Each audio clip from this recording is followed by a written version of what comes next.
que me acompañe al capítulo 7 del Evangelio de Mateo, por favor.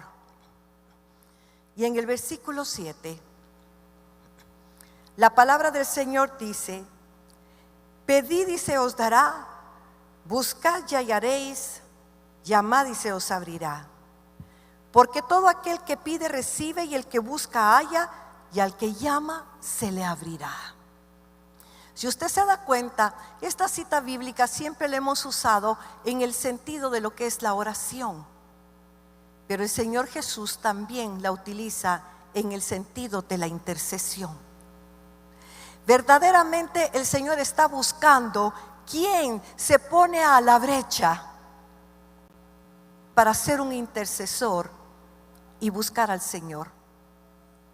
Cuando usted habla acerca de la oración y acerca de la intercesión, está hablando de dos cosas totalmente diferentes. Yo busqué en el diccionario y habla de la intercesión y dice: tanto el verbo hebreo paga como el griego entijano quieren decir encontrarse con una persona, y su significado deriva de buscar su auxilio.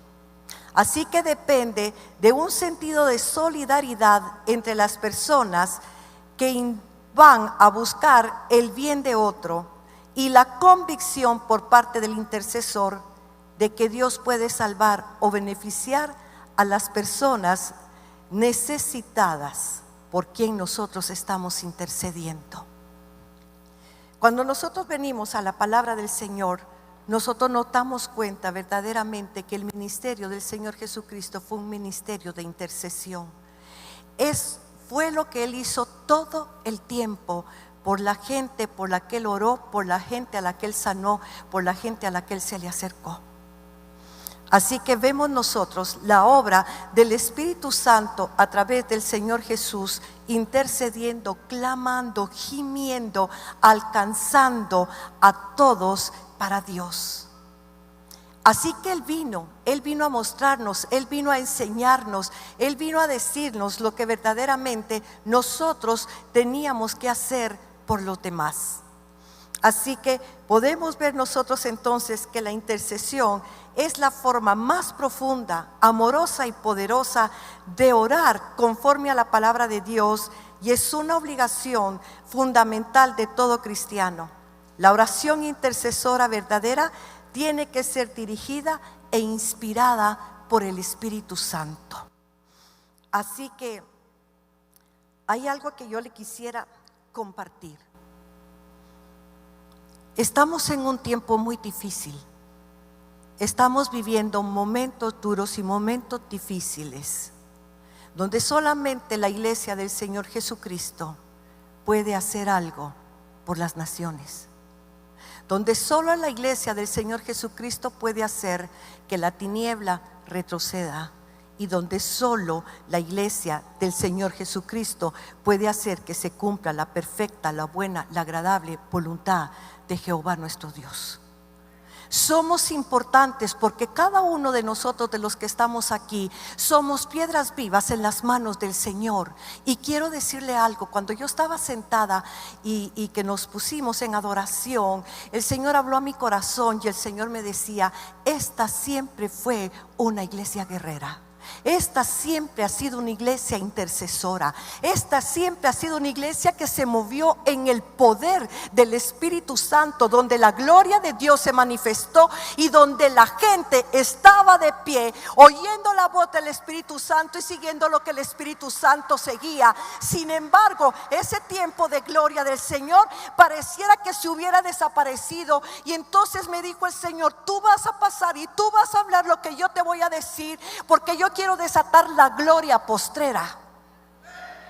Eso es lo que quiere el Señor. Él quiere activar otra vez una gloria de intercesión en esta iglesia, porque esta iglesia siempre estuvo a la brecha por la nación. Esta iglesia siempre estuvo de pie y estuvo luchando contra las huestes de maldad, contra las tinieblas, y haciendo que el mal retrocediera. Y tenemos muchos testimonios de lo que pasó en ese tiempo. Pero esas son glorias pasadas, y el Señor lo que quiere es una gloria presente, es una gloria actual, es una gloria de ahora, de este tiempo, de lo que Dios quiere hacer nuevo. Lo que yo estoy compartiendo es totalmente diferente a lo que compartí en la primera, pero fue porque el Señor me dijo eso. Yo le voy a hablar a mi iglesia, amigo. En la mañana yo hablé individualmente, cómo tenemos que clamar individualmente. Pero déjeme decirle algo, estamos viendo lo que está pasando en nuestra nación y la iglesia de Jesucristo no está haciendo absolutamente nada. Y no está haciendo nada porque el enemigo nos ha distraído, y nos ha distraído a través de nuestros propios problemas. Tenemos problemas personales a veces tan grandes, ustedes, que en lugar de venir y creerle a Dios y pararnos a la brecha por lo que quiere hacer el Señor, empezamos a clamar por lo nuestro, empezamos a clamar por nuestras necesidades personales, y no nos hemos dado cuenta que lo que está sucediendo en tu vida personal es la consecuencia de lo que está pasando en la nación. Si en la nación no hubiera corrupción, si las arcas estuvieran llenas, ustedes y yo no tendríamos problemas económicos. Y eso lo sabemos cuando Guatemala fue una nación que seguía a Jesucristo, donde la gente honesta era la que gobernaba. Entonces estamos pidiendo por nuestro problema personal económico, cuando verdaderamente nos tenemos que poner a la brecha como intercesores, a clamarle al Señor porque el espíritu de corrupción salga de este país. Porque Dios necesita intercesores, porque la oración, mis amados, la oración, para que usted entienda la diferencia entre orar e interceder, la oración es lo que usted utiliza para pedir por sus cosas personales. Usted le habla a Dios, usted se comunica con Dios de usted misma. Pero la intercesión es levantarse de parte de Dios y clamar por lo que hay en el corazón de Dios. Es muy diferente, es cuando usted se pone a gemir por alguien más o por algo más. Pero tiene que ver con la voluntad de Dios. Por eso, para que usted pueda ser un intercesor eficaz, usted necesita la presencia del Espíritu Santo en su vida, porque el Espíritu Santo es el intercesor por excelencia. Cuando el Señor Jesucristo comenzó el ministerio, primero tuvo que ser lleno del Espíritu Santo, tuvo que recibir la unción, tuvo que recibir la activación de parte del Padre. En el momento que fue bautizado, cuando él dijo: este es mi Hijo amado en quien me complazco, y derramó al Espíritu Santo con poder sobre él. Y entonces Jesús se levantó, y entonces Jesús comenzó su ministerio. Antes no. Y si el Señor Jesucristo necesitó el poder de lo alto para poder cumplir el plan y el propósito que Dios tenía a través de él, imagínese con mayor razón nosotros, que somos la iglesia del Cordero. Así que este es el tiempo en que el Señor está llamando a su iglesia y le está diciendo: despiértate tú que duermes, despiértate de los muertos y te alumbrará Cristo. Porque la iglesia está dormida, distraída con sus propias cosas, en lugar de levantarse en el nombre de Jesús y pelear por la nación. Porque si la nación es libre, los guatemaltecos vamos a ser libres, nos vamos a poner de pie y vamos a tener la victoria. La intercesión tiene que ver con levantarse a pelear contra el mismo infierno. Porque el que tiene atrapada la obra del Señor es Satanás. Y Satanás tiene más poder que Dios, definitivamente que no. Ya le aplastaron la cabeza, pero a él no le importa. Y entonces Dios está esperando que nosotros nos pongamos de pie y nosotros seamos los que peleemos la batalla de la fe. Nosotros no nos hemos dado cuenta verdaderamente lo que está pasando en nuestra vida y en nuestro corazón. ¿Usted sabe algo? Dios tiene planes. Dios tiene planes para usted, para su familia. Dios tiene planes para Guatemala. Dios tiene planes para las naciones. Dios tiene planes para la iglesia. Y dice su palabra que los planes de Dios son de bien y son de paz, para darnos el fin que nosotros esperamos. ¿Qué está esperando usted? Pues lo mejor de Dios para su vida.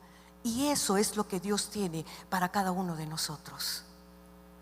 Él tiene diseños. Dios hizo diseño de su vida.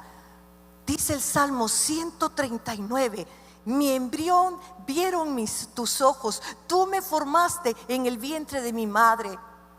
Y en tu libro estaban escritas cada una de aquellas cosas que fueron luego formadas, sin faltar una de ellas. Así que Dios tenía un diseño perfecto para la vida de cada uno de los que estamos aquí, para nuestras familias, para nuestra nación. Pero le tengo noticias: el diablo también. El diablo también tiene sus propios diseños, porque él es un imitador de Dios. Él no hace nada nuevo, él solo imita lo que Dios hace y lo pervierte. Así que el diablo también tiene sus diseños, y los diseños del diablo son para matar, destruir, robar. Así que el que causa todo el mal en su vida es él. Y ¿sabe algo? Él no necesita coger su vida entero. Él no necesita tomar su cuerpo entero. Él no necesita tomar su mente entero. Él solamente necesita una herida. Él solamente necesita un dolor en su corazón. Él solo necesita un sentimiento negativo para agarrar esa parte negativa de su vida y meterla adentro de una celda de tinieblas. La Biblia le llama regiones de oscuridad. Y esas regiones de oscuridad no son lugares donde no hay luz del sol, donde no hay electricidad, sino son los lugares donde no está Dios, que es la luz del mundo. Cada área de pecado en nuestra vida que no está rendida a Jesucristo es un área de tinieblas que nosotros tenemos. Por eso dice el Señor Jesucristo: la lámpara del cuerpo es el ojo. Si tu ojo es bueno, tu cuerpo está lleno de luz. Pero si tu ojo es malo, ¿cuánto serán las tinieblas? Y todavía dice: cuídense, no sea que la luz que hay en ti sea tinieblas. O sea que nosotros podemos tener tinieblas en nuestro corazón, y esas tinieblas son las que el enemigo agarra para podernos atrapar. Sin embargo, hay algo importante que nosotros tenemos que saber. Y lo importante que nosotros tenemos que saber es que Dios, en su propósito divino, nos da su Espíritu Santo. Todo intercesor tiene que estar lleno del Espíritu Santo de Dios. Él viene a apoderarse de nosotros. Yo les explicaba en la mañana que cuando nosotros vemos al Señor Jesús en este mundo trabajando, Jesús necesitó de un cuerpo, huesos, carne, sangre, para habitar. Porque era a través de su cuerpo que Él se movía, que Él caminaba, que Él hablaba. Era a través de su cuerpo que Él llegaba, ponía las manos sobre los enfermos y se enfermaban. Era a través de su cuerpo que Él reprendía a los demonios y los echaba. Era a través de su cuerpo que Él sanaba el corazón y las heridas de los cautivos y de los oprimidos. Pero exactamente como Jesús necesitó un cuerpo para poderse acercar a los hombres, el Espíritu Santo necesita un cuerpo también. Un cuerpo a través del cual Él se pueda mover, a través del cual Él pueda hablar, a través del cual Él pueda sanar, a través del cual Él pueda libertar. Y ese cuerpo es el tuyo. Por eso es que Él viene y nos convierte en templo del Espíritu Santo, porque Él viene a habitar adentro de ti. ¿Para qué? Para usarte. Es a través de tu boca que Él va a hablar, es a través de tus manos que Él va a sanar, es a través de tu espíritu que Él va a hacer cosas grandes. Por eso Él te necesita a ti, y Él te necesita para poder clamar, para poder gemir, para poder hacer, para poder volver. Dice la palabra del Señor en Ezequiel que Él andaba buscando quién se pusiera la brecha, pero no había. Quien se pusiera la brecha, quien fuera punta de lanza, y no encontró, porque nadie quiere ponerse a la brecha. Usted sabe, todo el mundo quiere orar por uno mismo, pero el intercesor, de acuerdo a lo que acabamos de leer del diccionario, es el que deja a un lado su corazón, es el que deja a un lado su necesidad, es el que deja a un lado el yo para ponerse en el lugar del otro. Eso es un intercesor, el que ocupa el lugar de otro. Y por eso es que él no encuentra intercesores. La gente dice: yo oro todo el día. Y dice: yo voy en el carro orando.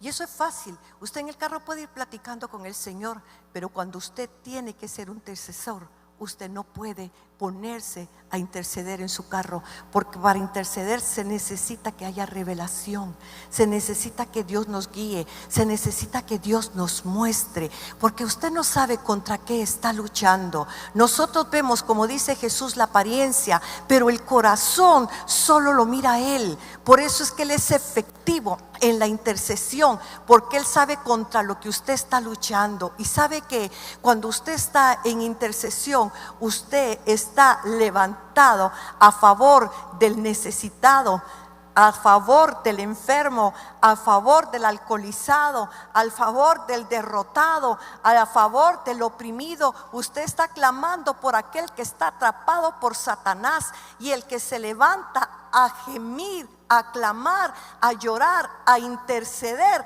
lo que está haciendo verdaderamente es ponerse en el lugar del otro, ver su corazón y clamar por él.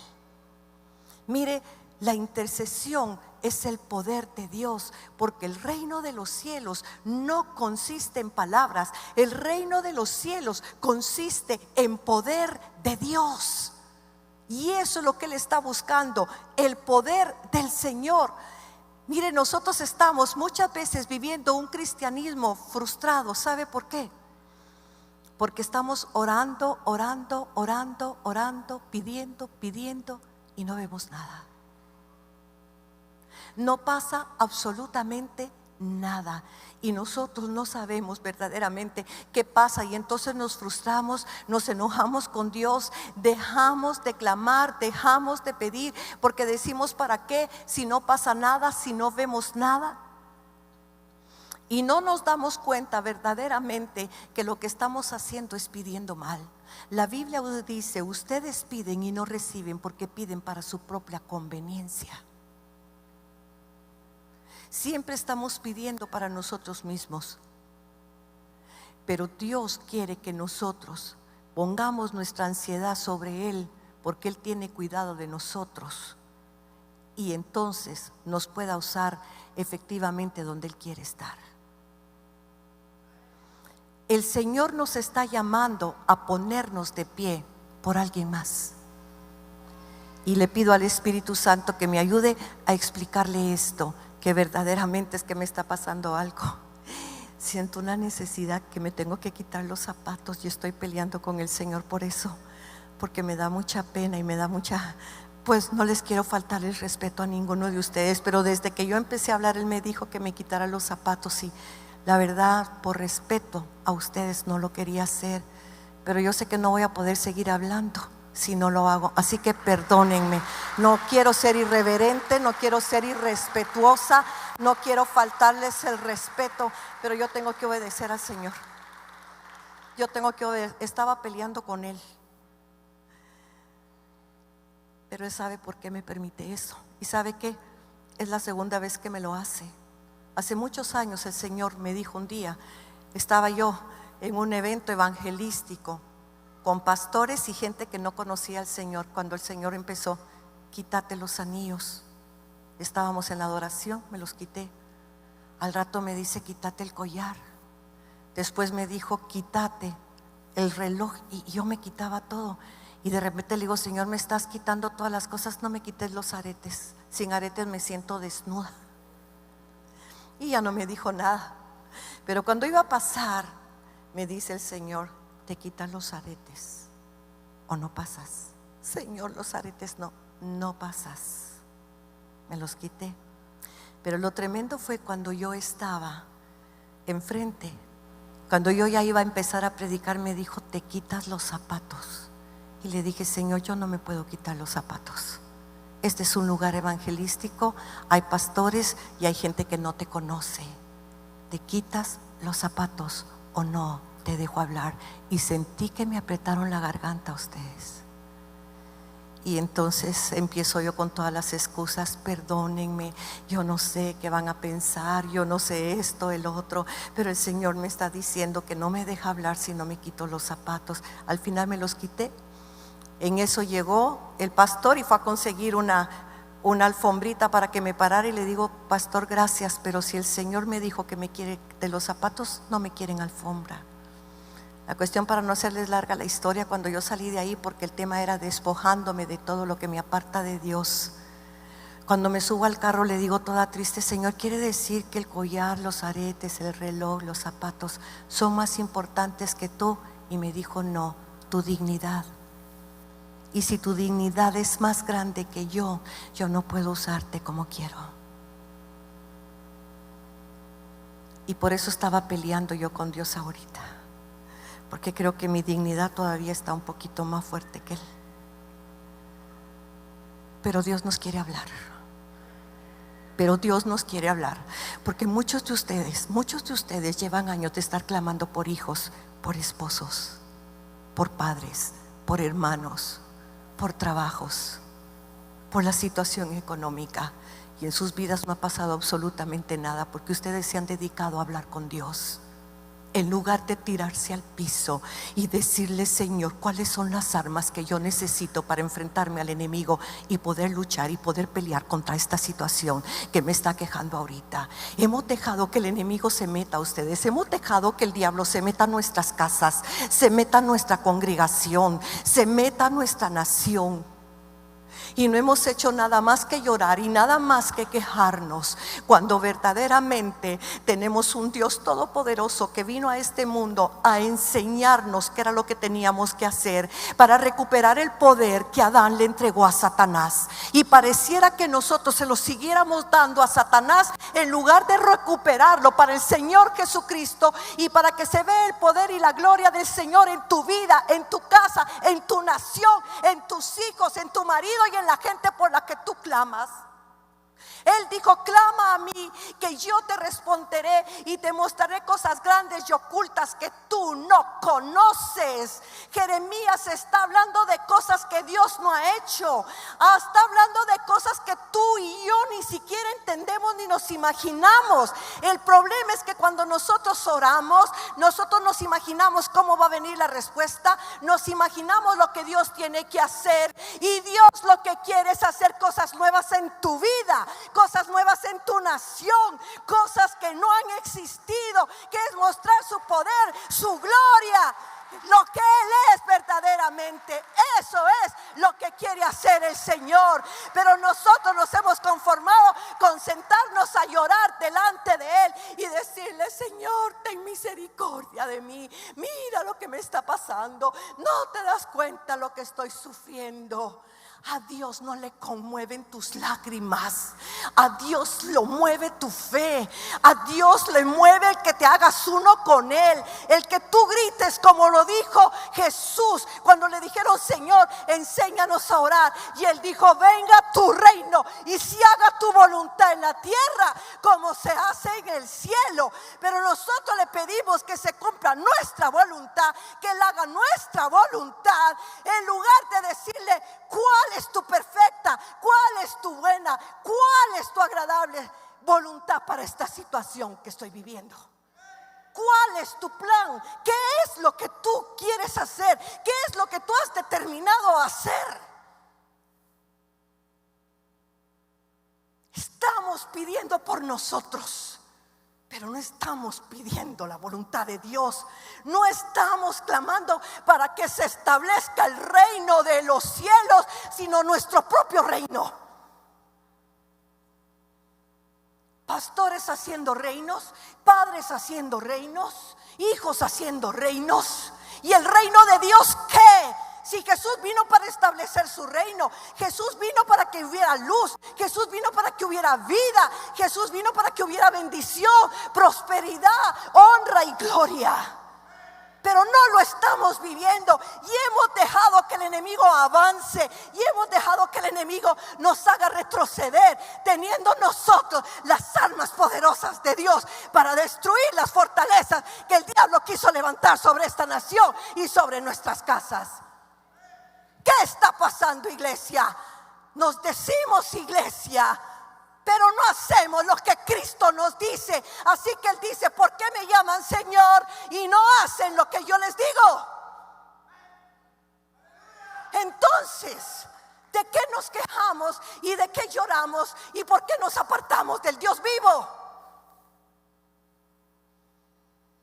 El Espíritu Santo vino y Jesús lo dijo. Él estuvo predicando, estuvo sanando, estuvo enseñando, estuvo libertando. Pero cuando llegó el momento de ir a la cruz, llamó a sus discípulos aparte. Se los llevó al aposento alto y los empezó a equipar para lo que venía. Y entonces Jesús oró, intercedió. Esa es la oración intercesora. Vino el Señor Jesucristo y entonces los juntó y le dijo: Padre, pido por ellos que sean uno, como tú y yo somos uno, como tú en mí y yo en ti, nosotros en ellos.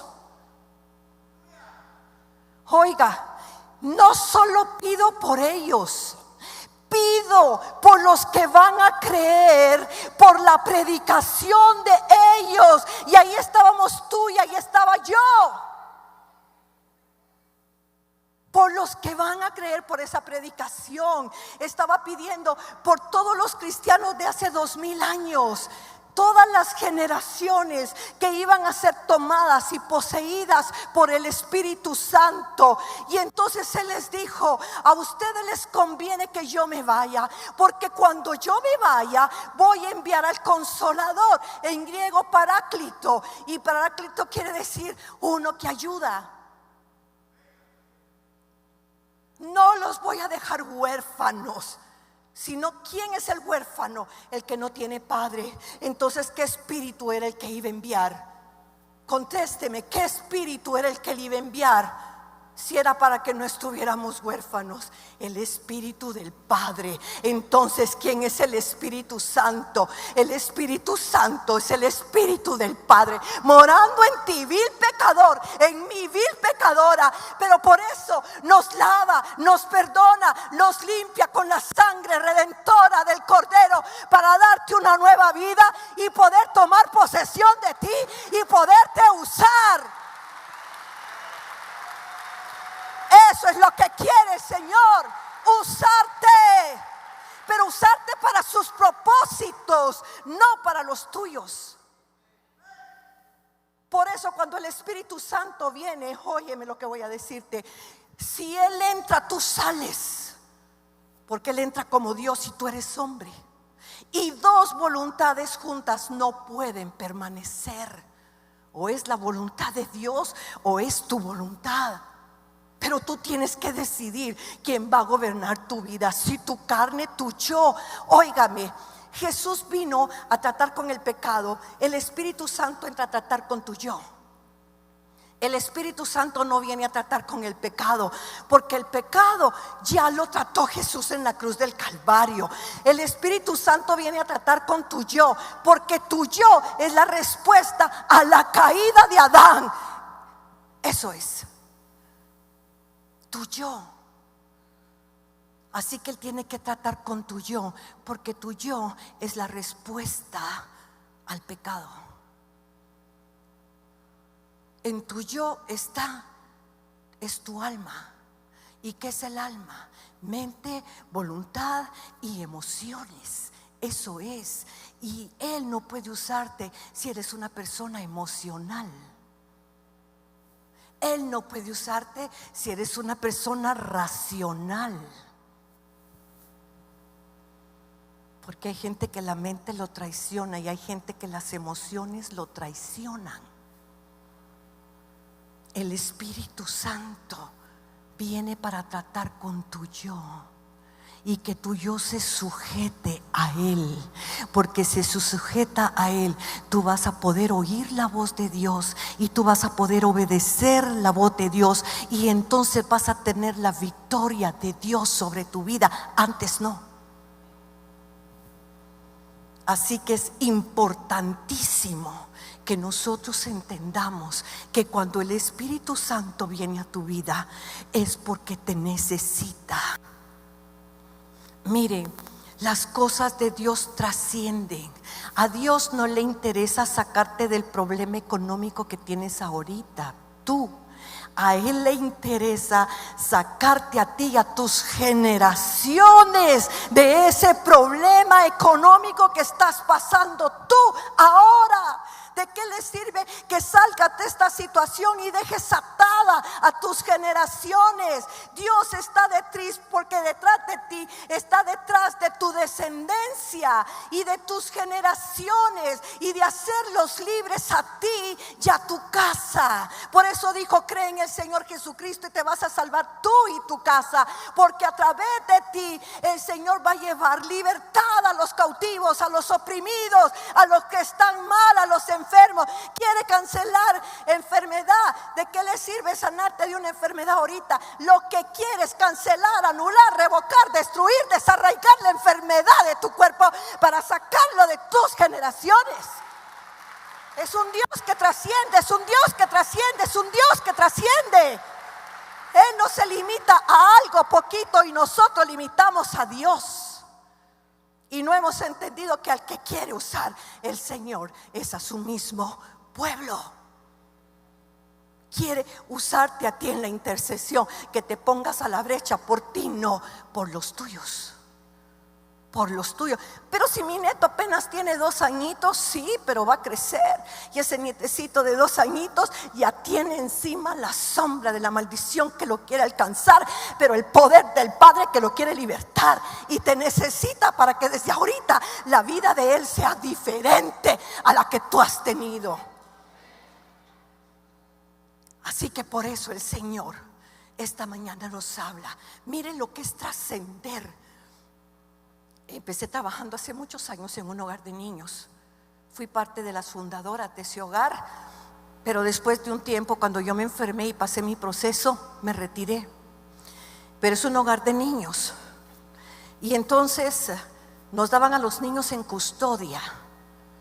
Y resulta que teníamos 5 hermanitos ustedes. Habían 5 hermanitos, 2 hombres y 3 mujeres, y no los dieron.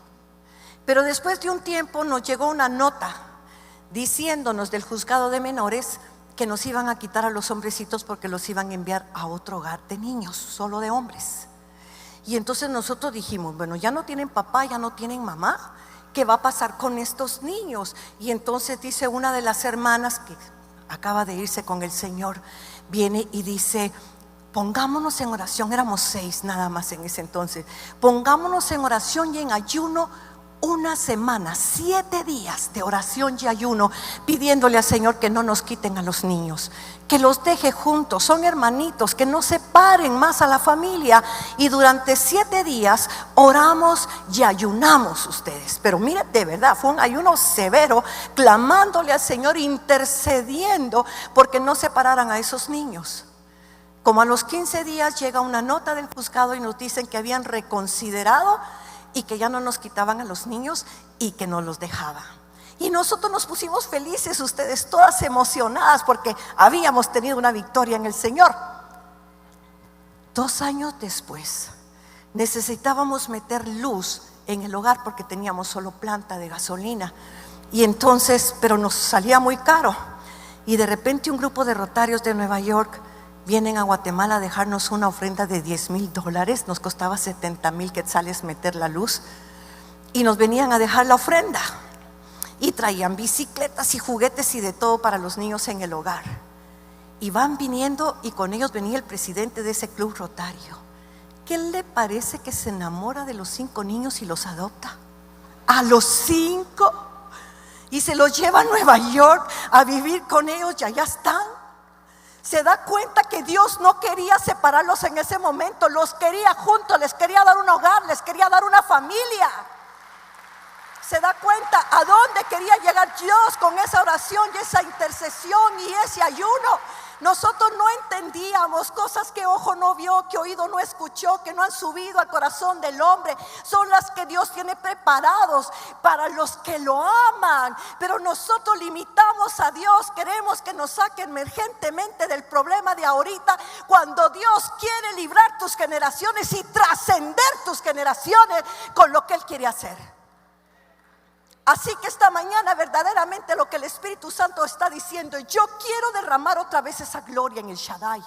Yo quiero que otra vez ese poder intercesor se mueva. Yo quiero que otra vez empiecen a mover las montañas. Yo quiero que otra vez se abran los mares. Yo quiero otra vez que se vea mi gloria, porque solo por mis obras la gente va a creer y va a venir a Cristo. No va a haber otra, porque ha habido tanta cosa en nuestros países que se necesitan milagros poderosos para que la gente pueda creer en Dios y volver su corazón a Dios. Así que verdaderamente yo te digo esta mañana, el Señor nos está llamando, porque el Señor te necesita a ti, me necesita a mí. El Señor necesita que nosotros nos pongamos a la brecha por los nuestros, no solo por nosotros mismos, sino por los nuestros, y a través de los nuestros nos pongamos a la brecha por nuestros vecinos, y de nuestros vecinos nos pongamos a la brecha por nuestra ciudad, y después de la ciudad nos pongamos a la brecha por nuestra nación, y entonces se va a cumplir la promesa de Dios. Guatemala es luz para las naciones, y solo nosotros podemos dar a luz esa profecía. Solo la iglesia de Jesús puede hacer que eso se cumpla, y que entonces ya no se vea a Guatemala en los lugares del mundo como lo peor, sino como la obra perfecta de Dios en un pueblo que le creyó y que clamó. Así que verdaderamente yo te digo, esta mañana el Señor te está llamando porque quiere cosas grandes. Señor, usted de la corbata rosada, Dios le ha estado hablando, y le ha estado hablando fuerte. Ya es el tiempo de levantarse, dice el Señor. Ya es el tiempo de caminar. Ya es el tiempo de ponerte a la brecha. Ya es el tiempo de ver mi obra. Ya es el tiempo que yo levante tu negocio. Ya es el tiempo que tú me veas y me conozcas de verdad y de todo corazón. Tenemos un Dios poderoso, tenemos un Dios grande, tenemos un Dios fuerte, pero no puede hacer mucho si su iglesia sigue dormida y no se pone de pie. Dejemos de pedir por lo nuestro y pidamos por lo que Dios nos pone a clamar. Solo Él sabe lo que nosotros necesitamos. Solo Él sabe verdaderamente lo que está pidiendo, y solo Él sabe cómo echar al diablo de esta nación. Solo Él sabe. Nosotros no podemos sacar a los corruptos, Él sí. Nosotros no podemos sacar al narcotráfico, Él sí. Nosotros no podemos levantarnos contra el crimen organizado, Él sí, porque trabaja el reino de los cielos con el reino de la tierra juntos. Cuando usted va al Génesis capítulo 2, cuando termina la creación, dice: y así creó Dios los cielos y la tierra y los ejércitos que hay en ellos. Dios necesita a sus ángeles, pero Dios necesita a su iglesia. Entonces le hago una pregunta: ¿qué va a hacer? ¿Qué va a hacer? Se va a poner de pie y le va a decir: Señor, heme aquí. Heme aquí. Cuenta conmigo porque yo cuento contigo. Heme aquí, porque yo sé lo que voy a hacer. Yo sé lo que voy a hacer. Eso es lo que dice el Señor.